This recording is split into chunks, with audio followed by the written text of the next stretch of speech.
سید ابو البرکات شاہ صاحب تھے لاہور میں اعلیٰ حضرت کے خلیفہ. تو تراویح پڑھ کے وہ سوئے تو سحری سے 1-2 گھنٹہ پہلے ایک شخص نے ان کے دروازے پہ دستک دی. تو ان کے صاحبزادے تھے, انہوں نے بخاری کی شرح لکھی, بہت بڑے عالم تھے, شارح بخاری سید محمود رضوی صاحب رحمۃ اللہ علیہ. رضوی صاحب نے اٹھ کے دروازہ کھولا تو ایک بندہ کہنے لگا سید صاحب ہیں, پاکستان کے سب سے بڑے مفتی تھے وہ سید ابو البرکات شاہ صاحب, بہت بڑے, سچ مچ میں بہت بڑے تھے ہر لحاظ سے. اعلیٰ حضرت فاضل بریلوی کے خلیفہ تھے, سید تھے. تو کہا سید صاحب ہیں. تو رضوی صاحب کہنے لگے کیا کام ہے؟ کہنے لگا جی کام تو مجھے انہی سے ہے, انہی کو بتاؤں گا. فرمانے لگے چلیں ٹھیک ہے, اب 1-2 گھنٹہ آرام کرو, رہ گیا ان کو آرام کر لینے دو, ابھی سحری کا وقت ہوگا تو وہ اٹھ جائیں گے, تو تم کام کر لینا. کہنے لگا یار ابھی مل جاتے تو چلو ٹھیک تھا. اتنی دیر میں سید صاحب کی آنکھ کھل گئی, سن لیا کہ مجھے بلا رہا ہے, قریب ہی آپ سوئے ہوئے تھے, اٹھ کے تشریف لائے. فرمایا ہاں بیٹا بتاؤ کیسے آئے؟ کہنے لگا حضور ایک مسئلہ پوچھنا تھا. فرمایا پوچھو. کہنے لگا جی مسئلہ یہ پوچھنا تھا کہ جس بندے نے عشاء کے فرائض جماعت کے ساتھ نہ پڑھے ہوں وہ وتر پڑھ سکتا ہے کہ نہیں پڑھ سکتا؟ تراویح کے بعد وتر ہوتے ہیں نا جماعت کے ساتھ, تو پڑھ سکتا ہے کہ نہیں؟ تو سید صاحب فرمانے لگے جس نے فرض نہیں پڑھے بہتر یہ ہے کہ پھر وہ وتر بھی جماعت کے ساتھ نہ پڑھے, لیکن اگر کوئی پڑھ بھی لے تو اس پر کوئی فتویٰ نہیں, کوئی حکم نہیں, بہتر ہے کہ نہ پڑھے. تمہاری بات ہو گئی؟ کہنے لگا ہو گئی. آپ تشریف لے گئے. علامہ رضوی صاحب کہتے ہیں حضرت صاحب اندر چلے گئے تو مجھے اس بندے پہ بڑا غصہ آیا. میں نے اس کو کہا کہ کون سی قیامت آنے والی تھی اگر تو یہ سوال فجر میں پوچھ لیتا تھا؟ کیا مسئلہ تھا؟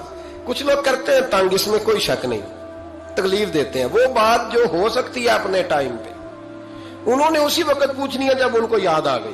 میں نے کئی دفعہ حدیث سنائی ہے کہ ایک صحابی کو نبی پاک صلی اللہ علیہ وسلم نے, سرکار نے فرمایا کہ جب اس کا انتقال ہو جائے تو مجھے بتانا. صحابی بھی نوجوان تھے, 14-15 سال عمر تھی.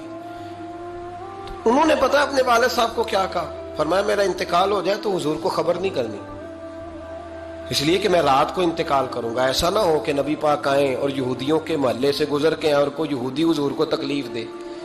میں اپنے جنازہ حضور پڑھائے تو بخشش ڈائریکٹ ہے کہ نہیں, فوراً جنت ہے کہ نہیں, لیکن انہوں نے کہا میں نہیں چاہتا کہ میں اپنے نفع کے لیے محبوب کو تکلیف دوں. تو محبت کا انداز تو کوئی اور ہوتا ہے, جس سے محبت ہوتی ہے اس کے تو بندہ آرام کا, سکون کا, کہتا جی میرا بڑا پیار ہے, ٹھاؤ میں آیا جو ہونا اس ویلے, میں ہوں دوبارہ آواں. یہ کیسی بات ہوگی؟ تو یہ محبت نہیں ہے, یہ لالچ ہے. بہرحال جو بات عرض کرنے جا رہا ہوں, میں مضمون پر رہتا ہوں, مضمون کو سمجھیے گا. سید صاحب کہتے ہیں وہ بندہ جب جانے لگا تو میں نے اس کو کہا, میں نے کہا یار تو سویرے پوچھ لیتا, کیا حرج تھا, صبح پوچھ لیتا. حضرت صاحب بوڑھے آدمی, آدھی رات کو تکلیف دی, ابھی 2 گھنٹے میں سحری ہونے والی تھی. تو کہتے ہیں وہ چلا گیا تو سید صاحب نے مجھے بلایا, کہنے لگے محمود مسئلہ میں نے بتایا, تمہیں کیا تکلیف ہے؟ اور پھر فرمانے لگے میرا دین میرا مشن ہے, میرا دین میرا مشن ہے. شکر کرو کسی نے بات پوچھی تو ہے نا, اور اگر کوئی میرے دین کے معاملے میں کوئی بات کرنے آتا ہے تو میں اس سے اکتاتا نہیں ہوں. تو جب انسان راضی بالرضا رہنے لگتا ہے نا, پھر وہ ہر روز نماز پڑھ کے تکلیف نہیں اسے ہوتی. پھر روز درود شریف پڑھ کے وہ یہ نہیں کہتا کہ چلو 2-4 چھٹیاں بھی کر دو. پھر روزانہ تلاوت کر کے اسے کہیں دقت محسوس نہیں ہوتی, چونکہ اب وہ چاہتا ہے کہ جس حال میں میرا رب و رسول مجھے رکھیں گے, جو حکم دیں گے, میں نے اس سے کوئی تنگی محسوس نہیں کرنی, میں نے اس کے مطابق چلنا. اور قرآن مجید نے ایک نیا انداز اختیار کیا سورہ مائدہ کے اندر, اس کی آیت نمبر 119 ہے. اللہ کریم نے فرمایا رضی اللہ عنہم ورضوا عنہ, صحابہ کی بات ہو رہی ہے. فرمایا وہ اللہ سے راضی ہے اور اللہ ان سے راضی ہے. حضرت سیدنا موسیٰ علیہ السلام نے عرض کی کوہ طور پہ جا کے, مولا میری قوم پوچھتی ہے کہ کوئی ایسا کام بتا جو ہم کریں تو تو ہم سے راضی ہو جائے.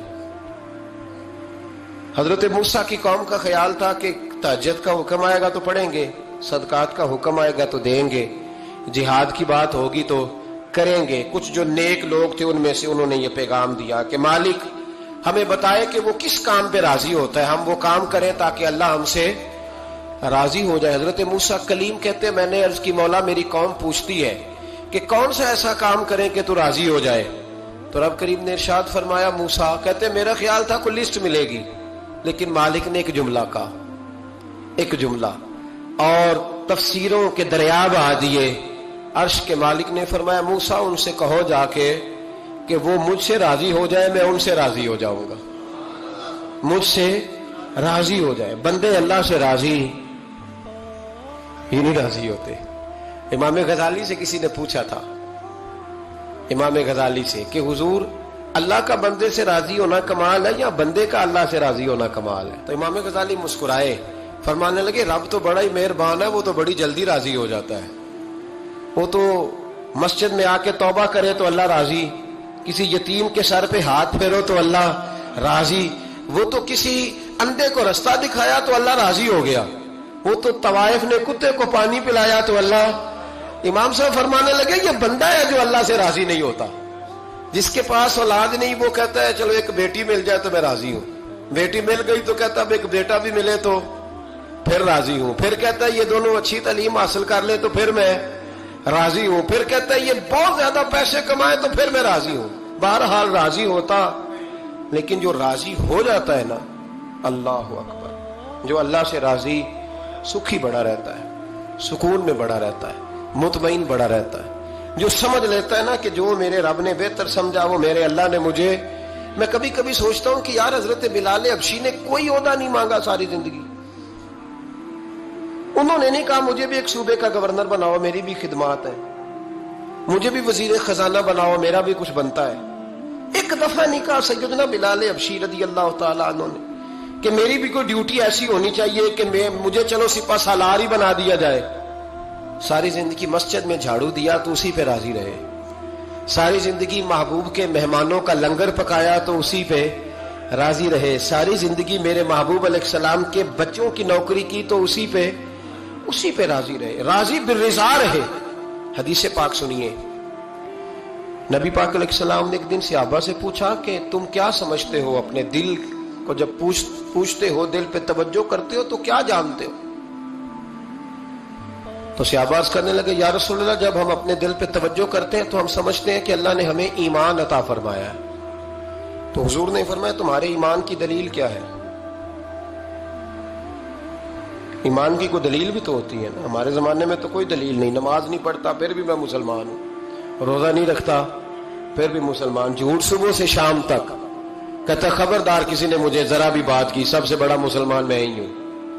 بددیانتی، دھوکہ، فریب، فرار، لیکن خبردار کسی نے کوئی بات کی سب سے بڑا مفتی میں ہی ہوں.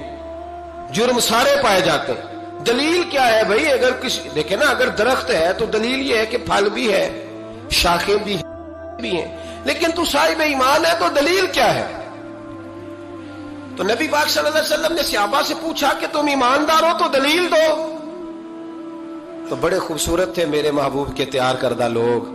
عرض کرنے لگے یا رسول اللہ ایمان کی دلیل یہ ہے کہ اگر اللہ ہمیں نعمت دیتا ہے تو ہم شکر ادا کرتے ہیں، اگر کبھی مصیبت آتی ہے تو ہم صبر کرتے ہیں، اور یا رسول اللہ ہم اپنے رب کے ہر فیصلے پر راضی ہوتے ہیں، ہم اپنے اللہ کے ہر فیصلے پر. اب حضور نے رزلٹ کا اعلان کیا تو میرے محبوب فرمانے لگے پھر سنو میں گواہی دیتا ہوں واقعی اللہ نے تمہیں دولت ایمان عطا فرمائی ہوئی. پھر واقعی اللہ نے تمہیں دولت، اگر تم اپنے رب پر راضی ہو، اگر تم راضی ہو اس کام پر جس پہ اللہ نے تمہیں رکھا ہوا ہے، اگر تمہیں کسی کو دیکھ کر تکلیف نہیں ہوتی، اگر تم نہ حسد میں جلتے ہو، نہ بغض میں، نہ کینے میں، نہ تکبر میں، نہ احساس کمتری کا شکار ہوتے ہو، اگر تم راضی رہتے ہو کہ میرے مالک نے بہترین زندگی مجھے دی، پھر اس کا مطلب یہ ہے کہ تم ہم صاحب ایمان ہو. ہمارے زمانے میں لوگوں کی وہ تکلیفیں صبر نہیں ہے، سکون نہیں ہے، بے چینی سی ہے، بے قراری سی ہے.